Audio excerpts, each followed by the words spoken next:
What's up guys, we're back with a brand new video. In today's video, we'll be going over my 2021 All Australian squad. I absolutely love making these type of videos, but they're very controversial at times. They are opinion based, so there's no facts here. But tomorrow night we'll be seeing how close my team actually is to the full-on team. And I would love to see your teams down below at the 40-man squad that did get selected or nominated last night. So yeah, this is my team, and at the end of the video I want you to see any adjustments you'll make to my team, and I want to see yours, and I could give some opinions on yours too if you drop yours in the comments. And let's get into it. But before we do, I've been really active on TikTok and Twitter and Instagram, so please go and follow that down in the description, and do not forget to subscribe. Without further ado, let's get into it. So for my fullback positions, I do have Lear in the left back pocket, fullback Stephen May in the right back pocket. We do have Jake Lever. Now, for my two pockets, Lear and Jake Lever being the two best intercept markers in the AFL this season. And to talk about intercept markers, Stephen May is not too far behind him too. I think he's top 10 in intercept marks at least this year, but he's more of that lockdown defender. Barely gets any goals ever scored in him.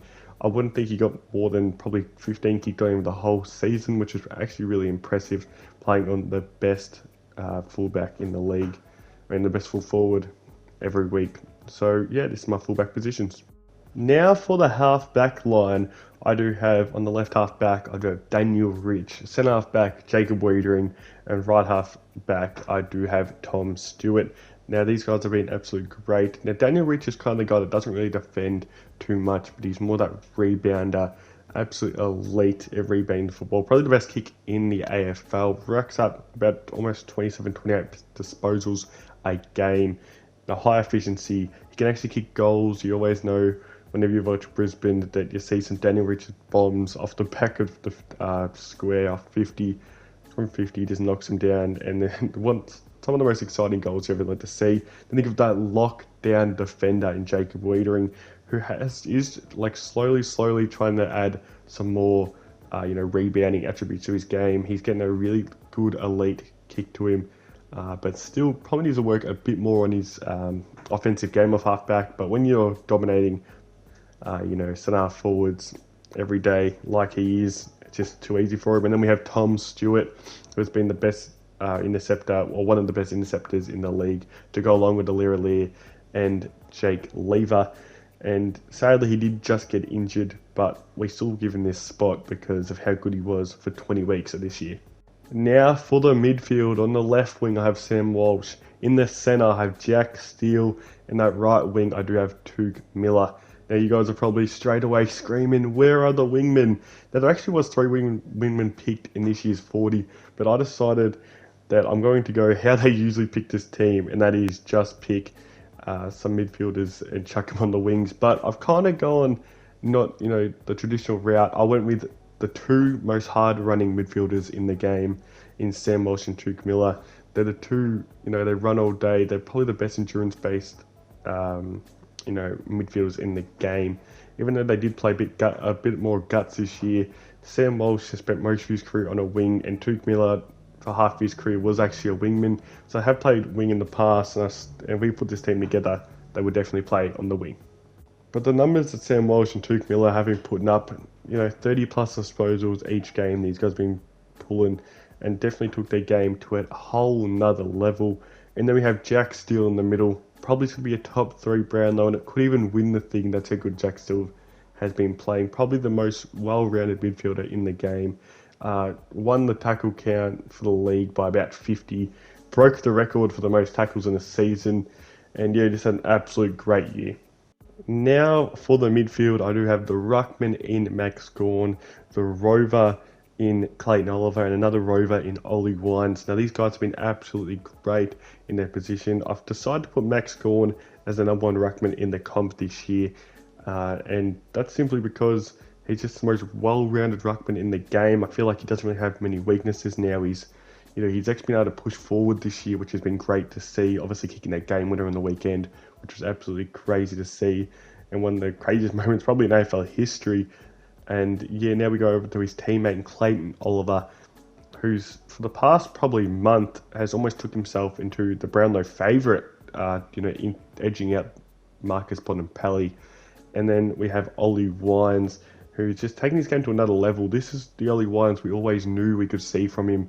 Even though he died off a couple of years ago after having that exciting start to his career. But he's back, and this is what we're expecting from Ollie Wines, and he's just an absolute great midfielder.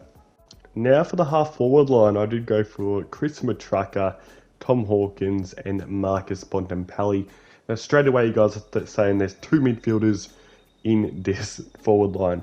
Now, it's a bit different compared to like when you think of other midfielders in the AFL, because these guys push forward. Marcus Bontempelli has kicked 25 goals. He plays a lot of the game in the forward line. He probably plays a 40-60, 30-70 split to go with midfield and the forward line. And when he does push forward, he does kick a lot of goals. And that's why I edged him out of the midfield. Even though he probably deserves to be in that midfield group, I've just decided why not chuck the two most dangerous midfield forwards in the game in Chris Matraka and Marcus Bontempelli. But everything I just said about Marcus Bontempelli, you can say the same about Chris Matraka. Chris Matraka is probably not as good as people probably thought he was going to be this year. Still an elite footballer, but probably not even the best midfielder in his team over Clayton Oliver, but still great to see. And then I've gave Tom Hawkins that spot. Now people are probably thinking Tex Walker, but after the racial situation happened over there, I'm not putting Tex Walker in the centre forward position straight away. And Tom Hawkins probably been better than Tex this year, just to go off that. But yeah, Tom Hawkins' ability to bring his teammates in the game is something that not many forwards in the game can do. And I think he did leave score involvements this year, if I'm not mistaken, but I'm not sure about that. I didn't really look at a stat before this. But yeah, that's it. Now for the full forwards, I went with Toby Green in the pocket, Harry Mackay is the big full forward, and the pocket in Bailey Fritsch. Now, at the start of the year, when I put Bailey Fritsch in the forward pocket, people thought I was going insane. They're like, what is Bailey Fritsch doing there? But now everyone has finally realised how great of a footballer Bailey Fritsch really is. Kicked the most goals as a medium/small forward. He's not really a small forward. Toby Green is probably the only small forward really in this team. Bailey Fritsch is more of a medium. He's almost 190 centimetres, which is almost big enough to be a key forward, but he does play a bit smaller than probably a key forward does. But then you got Harry Mackay, of course, who's going to be full forward. He kicked the most goals this year. He won the Coleman by, I think, about 5 goals. And then Toby Green has just been hands down the best small forward for me. He did miss a few games due to a suspension. He was injured a bit during the year, but clear that he was the best small forward this year. Tom Papley and Charlie Cameron, they just go missing sometimes, but I feel like this guy does have the most consistent game of any small forward in the competition. Now on the bench, I do have Jake Stringer, Darcy Parish, Bailey Dale, and Sean Darcy. Now, I've decided to go with Jake Stringer as more of the forward type player. He can play big, he can play small on the forward line. He's one of them players like a Dusty Martin type. But he can also play a bit of midfield, so he's like my almost genuine forward, because I try to have a different type position for each line. Then as the pure midfielder, I've got Darcy Parish.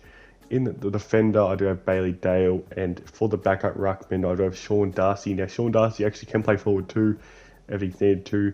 Bailey Fritsch is just more of that half-back type. And these guys, I feel like, just unlucky to miss out of the full 18, but good enough to be here. Now, Jake Stringer is very, very, unlucky to not be in that half-forward line. If I could take out someone else in that midfield group and chuck, Marcus Bontempelli in the midfield, and Jake Stringer probably would have got that half-forward position.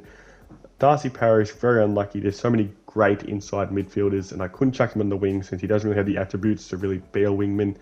Bailey Dale, I thought, that Daniel Rich would probably just a bit better if I was going to chuck him in the squad.